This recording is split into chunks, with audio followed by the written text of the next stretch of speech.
नमस्कार भक्तांनो, आपणा सर्वांचे आपल्या या यूट्यूब चॅनेलवर खूप खूप स्वागत आहे. आज आपण भक्ती म्हणजे नेमकं काय याविषयी आपण थोडक्यात माहिती घेणार आहोत. स्वामी भक्तांनो, तुम्ही रोज पूजा करता, नामस्मरण करता, आरती करता, पण एक प्रश्न स्वतःला कधी विचारला का हो, की स्वामींना नेमकं काय हवं आहे किंवा कोणती गोष्ट प्रिय आहे? स्वामींना मोठी पूजा हवी, निर्मळ भक्ती हवी, की आणखीन वेगळं काही हवं, असा कधी प्रश्न विचारलाय? जर आज स्वामी समर्थ तुमच्या समोर उभे राहिले तर ते तुमच्या हातातील फुलांकडे पाहतील की तुमच्या मनातील भावाकडे पाहतील? असा प्रश्न तुम्हाला कधी पडलाय का? मला मात्र हा प्रश्न रोजच पडतो. स्वामी भक्तो, आजच्या काळामध्ये प्रत्येकाला देव हवा आहे, पण देवापेक्षा जास्त त्याचा आशीर्वाद हवा आहे. आशीर्वाद आपल्याला लाभावा असं प्रत्येकाला वाटतं. आपल्याला सुख हवे आहे, यश हवे आहे, पैसा, अडका, दाग दागिने, जमीन, बंगला, गाडी असं सगळं आपल्याला हवं आहे. पण आपण कधी देवाला विचारतो का हो, किंवा स्वामींना विचारतो का हो, की स्वामी तुम्हाला माझ्याकडून काय हवं आहे? याच प्रश्नामध्ये खरी भक्ती दडलेली आहे. भक्ती म्हणजे मग फक्त मागणे नाही, तर भक्ती म्हणजे समर्पण आहे. अनेकांना वाटतं की भक्ती म्हणजे नुसती पूजा अर्चा करणे आणि देवाकडे सतत काही ना काही मागणं मागत राहणे. पण भक्ती तेव्हा सुरू होते जेव्हा माणूस म्हणतो, स्वामी मला माझ्या इच्छेप्रमाणे नाही तर तुमच्या इच्छेप्रमाणे जगण्याची शक्ती द्या, जगण्याची मला ऊर्जा द्या, असं म्हणत राहतो किंवा असं मागणं मागतो. ही जी प्रार्थना आहे की नाही, ती स्वार्थापासून समर्पणाकडे नेते. तर प्रत्येक गोष्टीत आपल्याला स्वार्थ दिसतो आपला. पण हे जे मागणं आहे की स्वामी मला माझ्या इच्छेप्रमाणे मला जगू देऊ नका, तर तुमच्या इच्छेप्रमाणे मला जगण्याची शक्ती द्या, ही समर्पणाची भावना आहे. आणि हीच भावना स्वामींना आवडते. म्हणजे यातच आपल्याला स्वामींची भक्ती दिसते. स्वामींना श्रीमंती नको आहे, पैसा अडका नको आहे. तुम्ही किती श्रीमंत आहात याचंसुद्धा स्वामींना काही देणं घेणं नाही. पण तुमची मनाची श्रीमंती किती आहे, तुम्ही मनाने किती श्रीमंत आहात, म्हणजेच तुमच्या मनाची श्रीमंती स्वामींना प्रिय आहे. स्वामींना तुमचा सोन्याचा मुकुट नको आहे, महागडी फुलं, प्रसाद या कुठल्याच गोष्टी स्वामी मागत नाहीत. महागडा नैवेद्य, सजावट हे नगण्य आहे, हे नकोच स्वामींना. स्वामींना काय आहे की जे भुकेलेले आहेत त्यांना एक घास द्या, तो आपोआपच स्वामींपर्यंत जाऊन पोचतो. पशुपक्षी आहेत, प्राणी आहेत, मुके प्राणी आहेत, त्यांना खाऊ घाला, आपोआपच ते स्वामींपर्यंत पोचतो.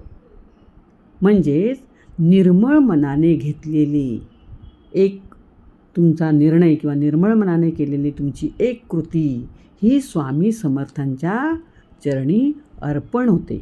ती स्वामींना अतिशय प्रिय आहे. म्हणजे अशा प्रकारे स्वामींना तुमची भक्ती यातूनच दिसते. भक्ताची खरी ओळख ही संकटात होते. आता संकटामध्ये बघा 2 प्रकारचे लोक असतात किंवा आपल्याला 2 प्रकारचे लोक समाजामध्ये दिसतात. पहिल्या प्रकारचे लोक असतात ते काय म्हणतात संकट आलं की, देवा तू माझ्यासोबत असं का केलंस रे? म्हणजे ह्याचं काही देवाने ऐकलंच नाही, ह्याच्यावरच प्रसंग आला असं त्याला वाटतं. पण दुसऱ्या प्रकारचे काय म्हणतात, स्वामी मला जे हे तुम्ही संकट आणलेत किंवा समस्या आणलेत ती सहन करण्याची किंवा त्याला सामोरे जाण्याची मला शक्ती द्या, माझ्या पाठीशी उभे राहा, मला बळकट करा, माझं मन स्थिर ठेवा आणि त्या संकटाला सामोरं जाण्याची शक्ती मला द्या. हे आहेत दुसऱ्या प्रकारचे लोक. आता दुसऱ्या प्रकारामध्ये आपल्याला काय दिसतो? भक्ती दिसते, श्रद्धा दिसते, नम्रता दिसते. पण पहिल्या प्रकारामध्ये अहंकार. मग स्वामी तुम्हाला कसे काय ओळखतील हो? तुमच्यासाठी कसे धावून येतील? म्हणजे भक्ती म्हणजे नुसतं मागणं नाही, भक्ती म्हणजे सेवा आहे. ती कुठल्याही प्रकारची करा तुम्ही, मुक्या प्राण्यांची करा, वृद्धांची करा, आईवडिलांची करा, गरजवंतांची करा, दुःखी दलितांची करा, एखाद्या दुःखी माणसाला धीर द्या. ती झाली स्वामींची सेवा. फक्त मंदिरात जाऊन नैवेद्य दाखवणे, मंदिरात जाऊन देणग्या देणे, अवाढव्य खर्च करून पूजाअर्चा करणे, अशा प्रकारच्या तुमच्या दिखाव्याच्या भक्तीला किंवा सेवेला काहीच किंमत नाही. काही लोक बघा, आपले नातेवाईक, आपले आईवडील किंवा आपल्या घरातले खुद्द सगळे लोक हे दुःखी असतात. त्यांना पैशांची गरज असते, त्यांना अन्नाची गरज असते, त्यांना कपड्यालत्त्याची गरज असते. पण त्याच कुटुंबातला एखादा माणूस श्रीमंत असतो, पण त्यांच्याकडे ढुंकूनसुद्धा तो पाहत नाही.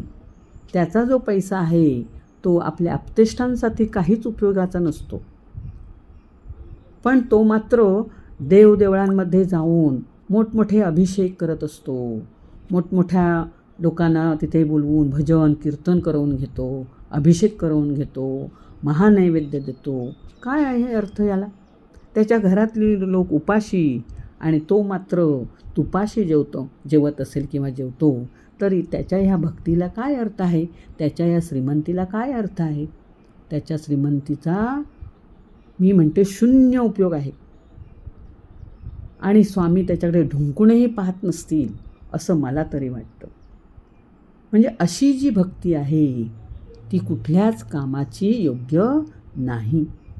सेवा तुमची दिसली पाहिजे, तुमची नम्रता दिसली पाहिजे, तुमचा आचार विचार कर्म हे महत्त्वाचं आहे. तुम्ही किती खर्च करता याला महत्त्व नाही.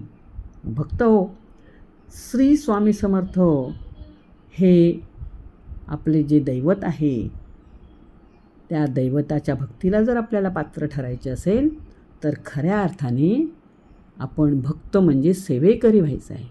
सेवा करा आणि या सेवेतूनच आपल्याला मेवा खायचा आहे. आणि हा मेवा जर आपल्याला हवा असेल तर आपण कायम श्री स्वामी समर्थ हे नाम ओठाने घेऊन आपल्या हाताने चांगली सेवा, चांगले कर्म करायचं आहे आणि चांगले आचरण आपल्या जीवनामध्ये आणायचं आहे. हीच आपली आहे स्वामी सेवा. जी सेवा करायची आहे ती हृदयातून करा. जे नामस्मरण करायचे आहे ते हृदयातून करा. कारण जिथे भाव असतो तिथेच देव असतो, तिथेच कृपा असते. आणि म्हणून आपण ही श्रद्धा ठेवलीत तर नक्कीच आपले जे जीवन आहे ते स्वामी कृपेला पात्र ठरेल. भक्तांनो, एक दिवस जे काही आपल्याकडे आहे, पैसा, अडका, गाडी, बंगला, हे सगळं इथेच राहणार आहे. मान सन्मान इथेच राहणार आहे. शरीरही इथेच राहील. सोबत जाईल ती काय? फक्त आपली भक्ती, सेवा आणि आपलं कर्म. आणि म्हणून आपण चांगलं कर्म करायचं आहे. लोकांच्या लक्षात राहील, लोकांना आपली आठवण येईल असं कर्म करायचं आहे. आणि म्हणून आजपासून एक संकल्प करा की स्वामींकडे फक्त मागायचे नाही, तर स्वतःला त्यांच्या चरणी अर्पण करायचं आहे. स्वामींना जे हवं आहे ते आपण द्यायचं आहे. तरच आपण स्वामींच्या कृपेला पात्र ठरू. आणि जर ही भावना तुमच्या मनाला स्पर्श करून गेली, तर आजपासून तुम्ही खरोखरच स्वामी भक्त म्हणायला पात्र आहात, असं म्हणायला काही हरकत नाही. श्री स्वामी समर्थ. जय जय स्वामी समर्थ.